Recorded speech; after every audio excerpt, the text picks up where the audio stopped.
ابن جوزی نے لکھا ہے سینکڑوں سال پہلے، آج کے کسی عالم کی بات بتاتا تو لوگ انکار کرتے، سینکڑوں سال کہتے ہیں بلخ میں قحط پڑ گیا، لوگ ہجرت کر کے سمرقند آ گئے، ایک سیدوں کا خاندان بھی آیا، ایک ایسی خاتون بھی آئی جس کے ساتھ 3 بیٹیاں تھی، بیٹا بھی کوئی نہیں، خامن فوت ہو گیا۔ مسجد کے ساتھ مہمان خانے بنے ہوتے تھے، وہاں اس نے بچوں کو ٹھہرایا اور نکلی سمرقند میں کہ کوئی آدمی مل جائے اور اسے کہوں کہ تھوڑی سی مدد ہو۔ وہ چلتے چلتی ایک سیٹھ کے پاس، رئیس کے پاس پہنچی۔ جن لوگوں کے پاس دولت آتی ہے نا، وہ کئی دفعہ سخت جملے کہنے لگتے ہیں جو اللہ کو پسند نہیں آتے۔ وہ سیٹھ کے پاس گئی تو جا کے کہنے لگی میں غریب ہوں، پریشان ہوں، بلخ میں قحط ہے، سارا زمانہ جانتا ہے، تو میں اس لیے سمرقند آئی ہوں، بیٹیوں کا ساتھ ہے، نہ رہنے کو جگہ ہے، نہ کھانے کو روٹی ہے، نہ پہننے کو کپڑا ہے، مہربانی کر تھوڑی مدد کر۔ کہنے لگا ہو کون؟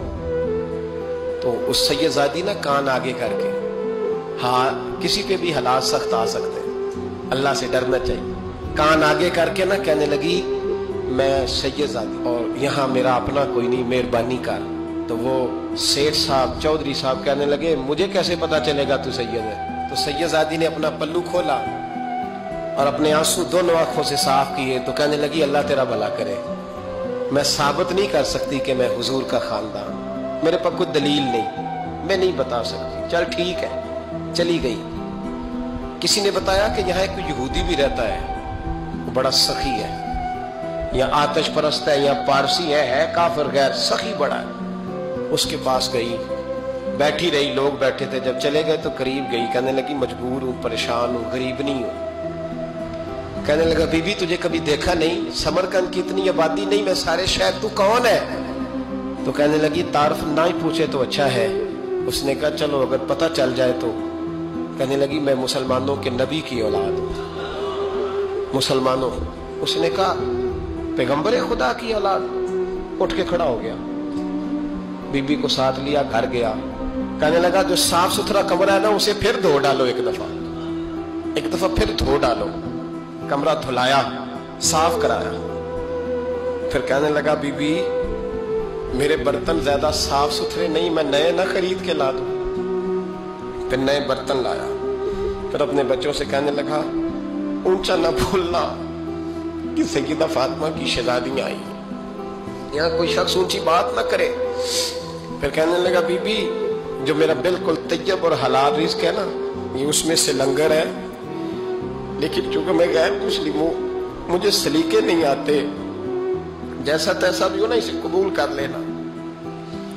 خاتون کو کہنے لگا یہ گھر ہے، جب تک جی چاہے یہاں رہنا، اور دیکھنا ہو سکے تو رات اپنے نبی سے سفارش کرنا، میرا بھی کوئی مسئلہ، میری بھی کوئی قبولیت کہیں ہو جائے۔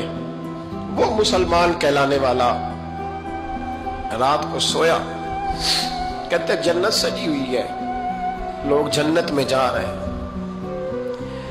لائنیں لگی ہوئی ہیں، نبی پاک لوگوں کو جنت میں بھیج رہے ہیں، میں بھی دوڑ کے لائن میں لگ گیا، فرشتے نے میرا بازو پکڑا، کا پیچھے ہٹ، تو میں دوڑ کے حضور کی بارگاہ میں گیا، میں حضور سارے جنت میں جا رہے ہیں، یہ مجھے نہیں جانے دیتا۔ نبی پاک نے فرمایا تو کون ہے؟ کہ یا رسول اللہ میں مسلمان ہوں۔ کہتے حضور مجھ سے فرمانے لگے کوئی دلیل ہے تیرے پاس؟ دلیل ہے کوئی تیرے پاس؟ میں چپ کر گیا۔ فرمایا میری بیٹی اگر تیرے دروازے پر آ ہی گئی تھی تو دلیلیں پوچھنے لگ گیا تھا؟ میں جا دوڑ جا۔ سویرے آنکھ کھلی تو گلیوں میں ڈھونڈتا پھرتا ہے، تلاش کرتا پھرتا ہے، کونے کونے میں جاتا ہے وہ سادات کا گھرانہ کہاں گیا، ڈھونڈتے ڈھونڈتے اس غیر مسلم کے دروازے پہ جا کے پہچان لیا تو کہنے لگا خدا کا واسطہ جو تو نے نوکری کی ہے نا ان کی مجھ سے 11 گنا لے لے، یہ سادات کا گھر مجھے دے دے۔ تو کہنے لگا کل تو آتا تو شاید بات اور ہوتی، آج بات اور ہے۔ اس نے کہا مہربانی کر، کہا نہیں کل تو آتا تو معاملہ اور تھا، آج معاملہ آج اور ہے، رنگ بدل گیا ہے، حالات تبدیل ہو گئے ہیں، اب تو دیکھ تاک کے آیا، جا دوڑ جا۔ کہنے لگا نہیں مہربانی کر، دے دے، تو غیر مسلم میں تیرا کیا تعلق؟ کہنے لگا چپ کر، غیر مسلم میں کل تک تھا، کل سے سیدوں سے پیار کیا ہے تو میرے حالات سنور گئے ہیں، وہ جو نظارے تو نے رات خواب میں دیکھے ہیں میں نے جاگتی آنکھوں سے دیکھے ہیں.